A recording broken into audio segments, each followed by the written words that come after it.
ಈಗಿರ್ತಕ್ಕಂಥ existing hospital ಸೋರ್ತಾ ಇದೆ. ನಮಗೆ ವಾರ್ಡ್ಗಳ ಕೊರತೆ ಬಹಳಷ್ಟಿದೆ. ನಮ್ಮ ರೋಗಿಗಳಿಗೆ ಸೂಕ್ತವಾದಂಥ ಚಿಕಿತ್ಸೆಗಳು ಕೊಡಲಿಕ್ಕೆ ಮೂಲಭೂತ ಸೌಕರ್ಯಗಳಿಲ್ಲ.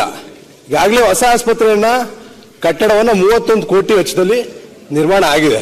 ಈಗಾಗಲೇ 2 ವರ್ಷದ ಅವಧಿಯಿಂದ ಕಟ್ಟಡ ಸಂಪೂರ್ಣವಾಗಿ ಖಾಲಿ ಬಿದ್ದಿದೆ.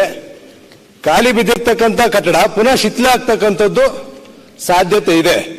ಈಗ ಯೂಸ್ ಮಾಡಕ್ ಆಗ್ತಿರ ನಾವು ಕಟ್ಟಿರ್ತಕ್ಕಂಥ ಕಟ್ಟಡವನ್ನ ಕಂಪ್ಲೀಟ್ ಮಾಡಕ್ಕೆ ಇನ್ನು ನೀವು 10 ಕೋಟಿ ಅಂತ ಹೇಳಿದಿರಿ, ಅಧ್ಯಕ್ಷ ಸಚಿವರು ಹೇಳಿದ್ದಾರೆ. ಆದ್ರೆ 10 ಕೋಟಿ ಸಾಕಾಗಲ್ಲ. ಇನ್ನೂ ಒಂದು 14 ಕೋಟಿ ನೀವು 2022-23ನೇ ಸಾಲಿನ ಅಂದಾಜುಪಟ್ಟಿ ಪ್ರಕಾರ ಮಾಡಿದಿರಿ. ಇವತ್ತು ಇನ್ನೂ ಜಾಸ್ತಿ ಆಗುತ್ತೆ. ಆದ್ರಿಂದ ಅಧ್ಯಕ್ಷ ಕಟ್ಟಡ ಬೇಗ ಪ್ರಾರಂಭ ಮಾಡದೇ ಇದ್ರೆ, ಅಂದ್ರೆ ಯೂಸ್ ಮಾಡಕ್ ಪ್ರಾರಂಭ ಮಾಡದೇ ಇದ್ರೆ ಇದು ಶಿಥಿಲ ಆಗುತ್ತೆ. ಹಳೆ ಕಟ್ಟಡ ಈಗಾಗಲೇ ಶಿಥಿಲ ಆಗೋಗಿದೆ. ಇದನ್ನ ದಯಮಾಡಿ ಇವತ್ತು ನೀವು ಹೇಳ್ತೀರಿ ಸರ್ಕಾರದ ಅನುದಾನದ ಲಭ್ಯತೆಗೆ ಅನುಗುಣವಾಗಿ ಪರಿಶೀಲಿಸಿ ಬಾಕಿ ಉಳಿದ ಕಾಮಗಾರಿಗಳನ್ನು ಕೈಗೊಂಡು ಅಂತ ಹೇಳ್ತೀರಿ ಅಧ್ಯಕ್ಷ. ಆದ್ರಿಂದ ನಾನು ಹೇಳ್ತಕ್ಕಂಥದ್ದು ಮಾನ್ಯ ಸಚಿವರಲ್ಲಿ ನಾನು ಮನವಿಯನ್ನ ಮಾಡ್ತಾ ಇದ್ದೀನಿ. ಆದಷ್ಟು ಬೇಗ ಅಂದ್ರೆ ಒಂದು ಕಾಲಮಿತಿಯನ್ನ ನಿಗದಿಪಡಿಸಿದ್ರೆ ಹೊಸ ಬಿಲ್ಡಿಂಗ್ ಆದ್ರೂ ಕಂಪ್ಲೀಟ್ ಆಗಿ ಉಪಯೋಗಿಸಕ್ಕೆ ಅನುಕೂಲ ಆಗುತ್ತೆ. ನೀವು ಪ್ರಶ್ನೆ ಒಟ್ಟಾರೆಗೆ ಬಿಲ್ಡಿಂಗ್ ಕಂಪ್ಲೀಟ್ ಮಾಡಿ ಹೆಚ್ಚಿನ ಅನುದಾನ ಬೇಕು. ಬಿಲ್ಡಿಂಗ್ ಕಂಪ್ಲೀಟ್ ಆಗಿ ಸ್ಟಾಫ್ ಬೇಕು. ಬಿಲ್ಡಿಂಗ್ ಕಂಪ್ಲೀಟ್ ಆಗಿದೆ. ಯಾವುದೇ ಬೇರೆ STP ಆಗ್ಲಿ, ರೋಡ್ ಆಗ್ಲಿ, ಕಾಂಪೌಂಡ್ ಆಗ್ಲಿ, ಬೇರೆ ನಮ್ಮ ಈ ಲಿಫ್ಟ್ ಆಗ್ಲಿ, ರ್ಯಾಂಪ್ಗಳಾಗ್ಲಿ ಯಾವುದೂ ಆಗಿಲ್ಲ. ಬಿಲ್ಡಿಂಗ್ ಕಂಪ್ಲೀಟ್ ಆಗಿದೆ. 2 ವರ್ಷ ಆಗೋಗಿದೆ ಬಿಲ್ಡಿಂಗ್ ಕಂಪ್ಲೀಟ್ ಆಗಿ. 2 ವರ್ಷ ಆದ್ರೂ ಉಪಯೋಗಿಸಕ್ಕಾಗಿಲ್ಲ. ಆಗ್ಲೇ ಮರಗಳು ಬೆಳೆಯಕ್ಕೆ ಪ್ರಾರಂಭ ಆಗಿದಾವೆ. 31 ಕೋಟಿ ವೇಸ್ಟ್ ಆಗ್ಬಿಡುತ್ತೆ. ಕಟ್ಟಿರ್ತಕ್ಕಂಥ ಹಾಸ್ಪಿಟ್ಲ್ ಪುನಃ ಇನ್ನು ರಿಪೇರಿ ಮಾಡಕ್ಕೂ ಅನುದಾನ ಕೊಡ್ತಾ ಇಲ್ಲ. ಹಳೆ ಹಾಸ್ಪಿಟ್ಲಿಗೆ ಹೊಸ ಹಾಸ್ಪಿಟ್ಲ್ ಪ್ರಶ್ನೆ ಕೇಳಿದಿರಲ್ಲ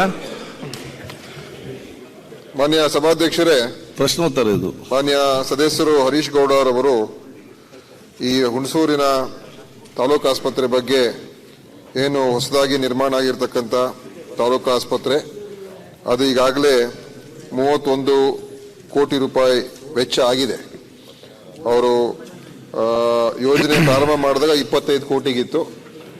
ಅದರ ನಂತರ 31 ಕೋಟಿಗೆ ಅದು ಏರಿಕೆಯಾಗಿದೆ. ಈಗ ಇನ್ನೂ ಅನೇಕ ಕಾಮಗಾರಿಗಳು ಅಗತ್ಯ ಇರುವಂತಹ ಕಾಮಗಾರಿಗಳು ಆಗಬೇಕಾಗಿರುವಂಥದ್ದು. ಆಸ್ಪತ್ರೆ ನಡಿಬೇಕಾದ್ರೆ ಇದೆಲ್ಲ ಬೇಕಾಗ್ತದೆ. STP, ಮಾರ್ಚುರಿಗಳು, ಆಮೇಲೆ ಲಿಫ್ಟ್, ಫೈರ್ ಫೈಟಿಂಗ್ ವರ್ಕ್ಸ್ ಮತ್ತು ಇನ್ನೂ ಅನೇಕ ಅವಶ್ಯ ಇರತಕ್ಕಂಥ ಒಂದು ಕಾಮಗಾರಿಗಳು ಆಗಬೇಕಾಗಿದೆ. ಅದರ ಬಗ್ಗೆ 2 ಮಾತಿಲ್ಲ. ಈಗ ಆಸ್ಪತ್ರೆ ಅಂತೂ ನಾವು ಖಂಡಿತವಾಗಿಯೂ ಇಷ್ಟೆಲ್ಲ ಖರ್ಚು ಮಾಡಿದ್ಮೇಲೆ ನಾವು ಅದನ್ನು ಮುಕ್ತಾಯ ಮಾಡಲೇಬೇಕು. ಮತ್ತೆ ಅದು ಜನರಿಗೆ ಉಪಯೋಗ ಆಗ್ತಕ್ಕಂಥದ್ದಕ್ಕೆ ನಾವು ಆ ಒಂದು ವ್ಯವಸ್ಥೆ ತರಲೇಬೇಕಾಗ್ತದೆ.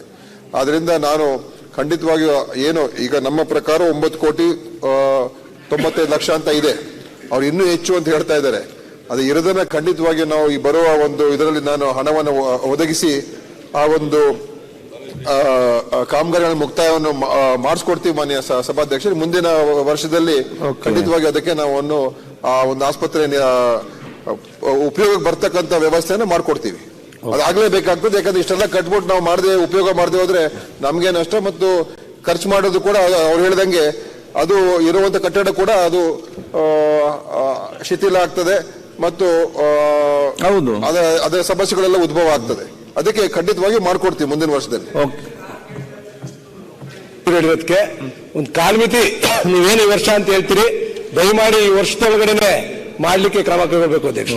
ಹೇಳಿದ್ನಲ್ಲ ಬರುವ ವರ್ಷದಲ್ಲಿ, ಈ ವರ್ಷ ಮುಗಿತು. ಈಗ ಈ ಹೊಸ 24-25 ಇದನ್ನ ಮಾಡ್ಕೊಡ್ತೀವಿ ಮತ್ತು ಸಲಕರಣೆಗಳು ಕೂಡ ಅದಕ್ಕೆ ಪ್ರತ್ಯೇಕವಾದಂತ ಅನುದಾನ ಅದನ್ನು ಕೂಡ ಮಾಡಿಸ್ಕೊಡ್ತೀವಿ.